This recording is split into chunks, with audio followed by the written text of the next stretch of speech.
Assalamualaikum warahmatullahi wabarakatuh. Alhamdulillah, salawat dan salam kepada Rasulullah Muhammad SAW. Setelah saya membaca jurnal sejarah perjalanan bangsa Indonesia, saya temukan bahwa ternyata di awal tahun 1900, pada waktu itu Indonesia masih dalam jajahan Hindia Belanda. Batavia pernah dilanda wabah, yaitu kolera. Dan pada saat itu Hindia Belanda mengeluarkan solusi vaksin massal. Dan alhamdulillah dengan vaksin massal itu mampu menghindarkan masyarakat Batavia yang kita kenal dengan Jakarta sekarang terhindar dari wabah. Saat ini Indonesia pun lagi dirundung duka. Lagi ada jajahan, yaitu COVID-19. Sebagai bangsa petarung, kita tidak boleh menyerah, tapi kita harus melawannya. Dan cara melawannya, alhamdulillah, dengan kasih sayang Allah telah ditemukan solusinya. Untuk saat ini yang terbaik, satu di antaranya vaksin. Siapa yang mengatakan vaksin yang terbaik? Satu, ahlinya, para dokter, para ahli medis. Mereka berkesimpulan atas pengetahuan yang mereka miliki, atas riset yang telah mereka lakukan, vaksin adalah yang terbaik untuk melawan corona ini. Terbaik menurut siapa lagi? Menurut pemerintah. Pemerintah sudah mengeluarkan ultimatum bahwa vaksin ini yang terbaik. Selama ini kita selalu berteriak, pemerintah harus hadir, pemerintah harus peduli terhadap rakyat, pemerintah harus mengurus rakyatnya. Dalam menjawab teriakan itu, pemerintah kemudian meresponnya dengan cara apa? Mengeluarkan aturan-aturan seperti PPKM, prokes, dan yang terakhir kebijakan vaksin massal. Tujuannya apa? Mencapai 80% rakyat Indonesia vaksin. Tujuannya tentu menciptakan herd immunity, kekebalan bersama. Yang ketiga, terbaik menurut ulama.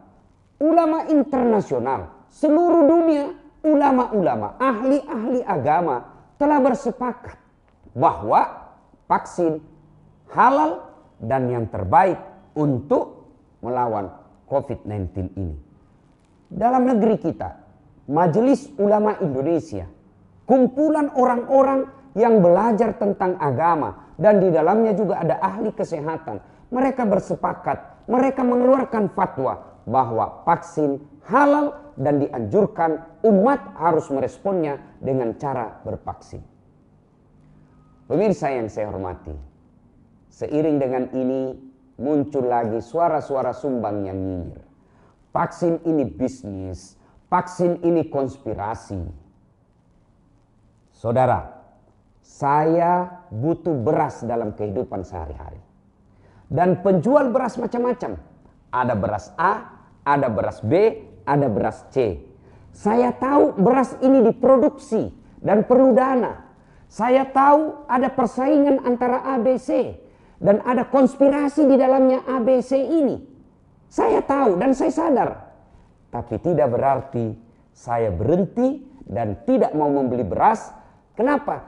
Karena beras ini kebutuhan, meskipun ada konspirasi, meskipun ada bisnis di dalamnya, saya tetap membutuhkan vaksin. Saya tetap membutuhkan beras. Alhamdulillah. Pemerintah Republik Indonesia, kita yakin pemerintah belumlah sempurna dalam menangani wabah ini. Masih ada kekurangan-kekurangan pemerintah dalam menangani wabah ini. Tapi tidak berarti kita tidak mendukung segala upaya pemerintah dalam membebaskan kita dari wabah yang mengerikan ini. Tidak ada susahnya bagi Allah untuk memerantas wabah ini. Kecil buat Allah menghilangkan wabah di negeri ini. Maka kita perlu berdoa. Tapi doa tidak cukup, harus ada ikhtiar. Rasulullah SAW menjadi teladan buat kita. Apa susahnya Rasulullah cukup berdoa, meminta agar dimenangkan dalam perang Uhud, perang Badar. Tapi beliau tidak cukup hanya berdoa. Beliau setelah berdoa, beliau berikhtiar dengan terjun langsung mengambil bagian dalam peperangan itu.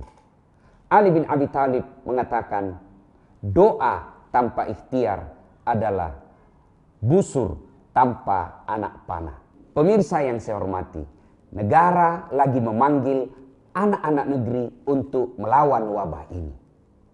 Mari mengambil bagian-bagian. Salah satu bagian terbaik adalah ayo vaksin. Insya Allah aman, halal. Saya Dasat Latif. Assalamualaikum warahmatullahi wabarakatuh.